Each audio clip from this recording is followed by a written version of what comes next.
Rahul గాంధీపై BJP నేతలు వేసిన కేసుల్లో సుప్రీంకోర్టు స్టే విధిస్తూ జడ్జిమెంట్ ఇవ్వడం పట్ల మాజీ పీసీసీ అధ్యక్షుడు విహెచ్ హర్షం వ్యక్తం చేశారు. బీజేపీ ప్రభుత్వ కుట్రలు చిత్తమయ్యాయని, చివరకు న్యాయమే గెలిచిందన్నారు. పార్లమెంట్లో అదానీ మోడీ సంబంధాలపై ప్రశ్నించేందుకే బీజేపీ ప్రభుత్వం కుట్రపూరితంగా రాహుల్ గాంధీ ఎంపీ పదవిపై అనర్హత వేటు వేయడం, అధికారిక వినాశాన్ని ఖాళీ చేయించడం లాంటి చర్యలు దుర్మార్గమని మండిపడ్డారు. ప్రజల్లో చట్టం, న్యాయం పట్ల మళ్లీ విశ్వాసం పెరిగిందంటున్న విహెచ్తో మా ప్రతినిధి Harish face to face. Congress కీలక నేత రాహుల్ గాంధీ ఏదైతే మోడీ ఇంటి పేరుతో దూషించిన దాంట్లో సూరత్ హైకోర్టు ఇచ్చిన తీర్పు నేపథ్యంలో సుప్రీంకోర్టు ఈరోజు దాంట్లో భారీ ఊరట ఇచ్చిందని చెప్పొచ్చు. రాహుల్ గాంధీకి ఏదైతే సూరత్ కోర్టు ఇచ్చిన తీర్పును కూడా దాన్ని స్టే విధిస్తూ ఒక తీర్పు అయితే ఇచ్చింది. ఈ నేపథ్యంలో దేశవ్యాప్తంగా కూడా కాంగ్రెస్ పార్టీ ఈరోజు సంబరాలు చేసుకుంటున్నారు. ఏదైతే ధర్మమే గెలిచింది, ఒక న్యాయమే గెలిచింది, చివరకు ఏదైతే బీజేపీ కుట్రల్లో భాగంగా చివరకు రాహుల్ గాంధీకి ఏదైతే సుప్రీంకోర్టులో స్టే విధించింది. ఈ నేపథ్యంలో ఇదే అంశంపై మనతో మాట్లాడేందుకు మాజీ పీసీసీ అధ్యక్షుడు, కాంగ్రెస్ సీనియర్ నేత విహెచ్ గారు. ఇట్లా రాహుల్ గాంధీకి ఈరోజు ఏదైతే స్టే ఇచ్చినారు సుప్రీంకోర్టు, ఎట్లా చూస్తారు? అంటే గతంలో రాహుల్ గాంధీకి సంబంధించి ఇల్లు ఖాళీ చేయించారు, ఏదైతే ఆయన అనర్హత వేటు వేశారు ఎంపీ పది పైన, ఎట్లా చూస్తారు ఇవన్నీ? చూడండి, ఈ సంబరాలు చేసుకోవడం ఉద్దేశం ఏంటంటే న్యాయం గెలిచిందని. అబద్ధం కేసులు పెట్టి ఆయన ఏమన్నాడు, కర్ణాటకలో 2019 ఏమన్నాడు, నీరవ్ మోడీ, లలిత్ మోడీ ఈ దేశంలో ఉన్న మోడీలు దేశాన్ని దోచుకుంటున్నారు అనే మాటని అన్నాడు. కానీ ఆయన ఇది మోడీ పేరు ఓబీసీ అని, ఆయన ఓబీసీలను అవమానం చేసిండనే దాని మీద సూరత్లో కేసు పెడతారు, 2 ఏళ్ళు శిక్ష అవుతుంది.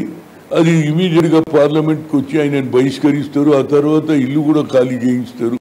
కనుక ఇవాళ మాకు జ్యుడిషియరీ మీద తప్పనిసరిగా సుప్రీంకోర్టులో న్యాయం జరుగుతుంది. అదే నాకు జరిగిందనేది నా ఉద్దేశం. తప్పనిసరిగా అసలు ఏదైతే కావాలని కేసు పెట్టిండ్రో అందులో సరి అయిన పద్ధతితో లేదు, అలిగేషన్స్ రాంగ్ ఉన్నాయి అనే దాని మీద ఏదైతే కోర్టు ఇచ్చిందో దాని మీద మేము సంబరాలు చేసుకుంటున్నాం.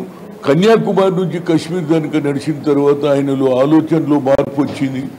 అదేవిధంగా ప్రజల పక్ష రైతుల ఇష్యూలు తెలుసుకున్నాడు, నిరుద్యోగ సమస్య తెలుసుకున్నాడు, బిలో పావర్టీ తెలుసుకున్నాడు. ఆఖరుకు ఈ భారతదేశంలో ఉన్నటువంటి బీసీలు ఎంత సంఖ్యలో ఉన్నారనే దాని మీద క్యాస్ట్ వైజ్ సెన్సస్ మేము పవర్లు వస్తే తప్పనిసరిగా క్యాస్ట్ వైజ్ సెన్సర్ చేస్తాను, వాళ్ళకు రిజర్వేషన్ కూడా పెంచుతానని చెప్పడం, జిత్తా ఇచ్చేదారి ఉత్తి బాగిదే అని అన్నాడు. కాబట్టి నరేంద్ర మోడీ ఫేస్ చేయలేక ఆయన పార్లమెంట్లో అడిగిండు, నువ్వు మీకు అదానికి ఎలాంటి సంబంధం, ఎందుకు కేవలం కార్పొరేట్ పెద్ద పెద్ద సంస్థలకే కోట్ల రూపాయలు ఇస్తావు, పేదవానికి ఎందుకు ఇవ్వలేదు? ఆయన నిలదీసిండు. ఆ దెబ్బకు తట్టుకోలేక ఆయన మీద ఈ కేసు పెట్టిండ్రు. ఇవాళ జ్యుడిషియరీలో కూడా న్యాయం జరిగింది అనేది తప్పనిసరిగా, తప్పు కేసులు పెడితే తప్పనిసరిగా జ్యుడిషియరీ ఉన్నదని ఒక నిరూపణ మాత్రం జరిగింది అనేది నా ఉద్దేశం. మీరు ఎన్ని ఇబ్బందులు పెట్టినా ప్రజలలో కూడా ఆయన మీద అరే అన్యాయం ఏంటని. రాహుల్ గాంధీ ఏమన్నాడు, ఎవరైనా కొట్టిండా, తిట్టిండా, మర్డర్ చేసిండా, నేను ఉగ్రవాది అనే ఆయనని ఇంత పెద్ద కేసు పెట్టి ఆయన మీద బహిష్కరణ చేయడం, ఇల్లు ఖాళీ చేయడం వల్ల ప్రజలలో సింపతి వచ్చింది. తప్పనిసరిగా ఈ సింపతి ఆయన ఆలోచన పేదవాళ్ళ గురించి గతంలో వాళ్ళకు 2 సార్లు అవకాశం వచ్చింది, వాళ్ళ తల్లికి వచ్చింది, ఈయనకు కూడా వచ్చింది, మంత్రి కావచ్చు, ప్రధానమంత్రి కావచ్చు. తల్లి ఒప్పుకోలే, కొడుకు ఒప్పుకోలే. అది వాళ్ళ కుటుంబంలో పేదవాని గురించి ఆలోచన శక్తి ఆ కుటుంబానికి ఉన్నది. కాబట్టి అగ్రకులాల్లో పుట్టిన పేదవాని గురించి ఆలోచన చేసే శక్తి ఉంది. కాబట్టి తప్పనిసరిగా వచ్చే ఎన్నికల్లో ప్రజలే కోరుకుంటున్నారు రాహుల్ గాంధీ ప్రధానమంత్రి కావాలి అనేది నా ఉద్దేశం. తప్పనిసరిగా అయి తీరుతుంది. ఎందుకంటే ఇచ్చిన వాగ్దానం లేదు, పూర్తి చేయలేదు.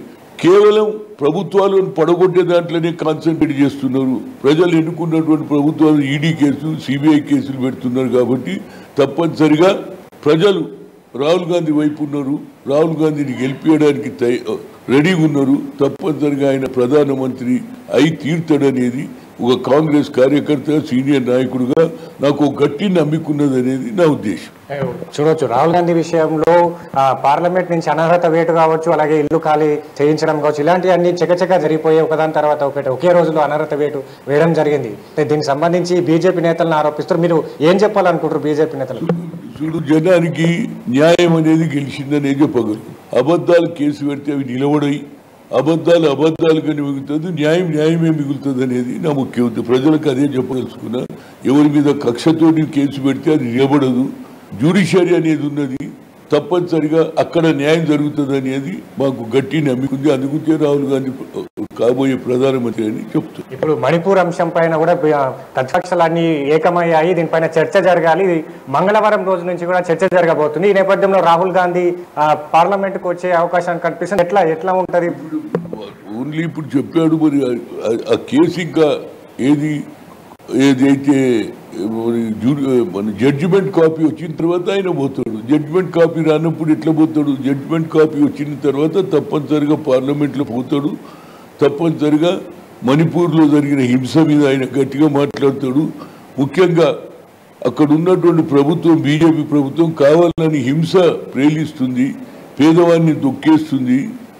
అక్కడ ముఖ్యమంత్రి కూడా బీజేపీ వాడు అతను ఉన్నాడు కాబట్టి కావాలని వన్ సైడ్ నిర్ణయం జరిగింది. దానికి కూడా జ్యుడిషియరీ మొట్టికాయలు కూడా వేయడం జరిగింది.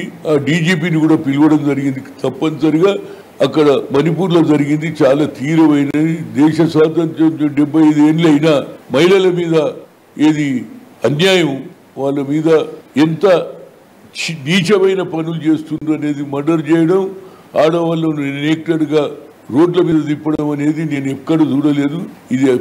ఇది ప్రజాస్వామ్యం కాదు, ఇది డిక్టేటర్ పరిపాలన ఉంది. ప్రజలందరూ కూడా ఛీ అంటున్నారు ఎన్డీఏ గవర్నమెంట్ను.